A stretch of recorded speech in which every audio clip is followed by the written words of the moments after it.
ആദ്യം പറഞ്ഞത് ടൂറിസം വകുപ്പ് പറഞ്ഞിട്ടില്ല എന്ന സ്റ്റേറ്റ്മെന്റാണ് വെക്കുന്നത്.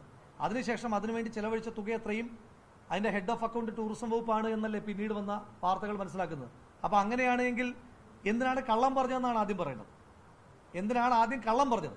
അവിടെ തൊട്ട് ഓഡിറ്റ് ചെയ്ത് തുടങ്ങണം. അപ്പൊ അതിനെപ്പറ്റി കൃത്യമായ അന്വേഷണം ഉണ്ടാകണം. രാജ്യത്തെ ഒറ്റുകൊടുക്കുന്ന, രാജ്യത്തിനെതിരായി ചാരവൃത്തി നടത്തിയ ഒരാളുമായി എന്താണ് സംസ്ഥാന ടൂറിസം വകുപ്പിനുള്ള ബന്ധം എന്ന് ബഹുമാന്യനായ നാട്ടിലെല്ലാ വിഷയങ്ങളിലും അഭിപ്രായം പറയാറുള്ള കേരളത്തിലെ ടൂറിസം വകുപ്പ് മന്ത്രി പറയണം. പാകിസ്ഥാന് വേണ്ടി ചാരവൃത്തി നടത്തുന്ന ഒരു വ്യക്തിയുമായി കേരള ടൂറിസം ഡിപ്പാർട്ട്മെന്റിനും കേരള സർക്കാരിനും എന്ത് ബന്ധമാണുള്ളതെന്ന് അപ്പൊ എന്റെ ചോദ്യം എന്തുകൊണ്ടാണ് കള്ളം പറയുന്നു എന്നുള്ളതാണ്. പ്രതിപക്ഷ നേതാവിനെ തള്ളി യൂത്ത് കോൺഗ്രസ് പ്രസിഡന്റ് എന്നുള്ള വാർത്ത വരരുത്. എന്റെ ചോദ്യം അതാണ്, എന്തുകൊണ്ടാണ് അപ്പൊ ആദ്യം കള്ളം പറഞ്ഞത്?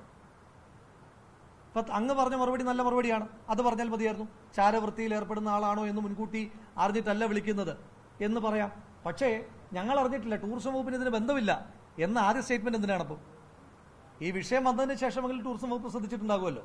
അപ്പൊ അന്നേരം സ്വമേധയാ വന്ന് പറഞ്ഞാൽ മതി, ടൂറിസം വകുപ്പ് ഞങ്ങൾക്ക് ഇങ്ങനെ അബദ്ധം പറ്റിയിട്ടുണ്ട്, ഞങ്ങൾ ഇവരെ ചാരവൃത്തിയിൽ ഏർപ്പെട്ടിട്ടുള്ള ആളാണ് എന്നറിയാതെ അങ്ങനെ ഒരു ആരോപണം നിലനിൽക്കാത്ത സമയത്താണ് ഞങ്ങൾ വിളിച്ചു വരുത്തിയത് എന്ന് ഇവർ തന്നെ വന്ന് പറഞ്ഞാൽ എന്തൊരു ക്ലാരിറ്റി ഉണ്ടായേനെ.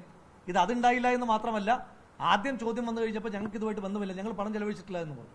പിന്നീട് ഹെഡ് ഓഫ് അക്കൗണ്ട് നോക്കിയപ്പോഴാണ് ടൂറിസം വകുപ്പാണ് നമ്മൾ മനസ്സിലാക്കുന്നത്.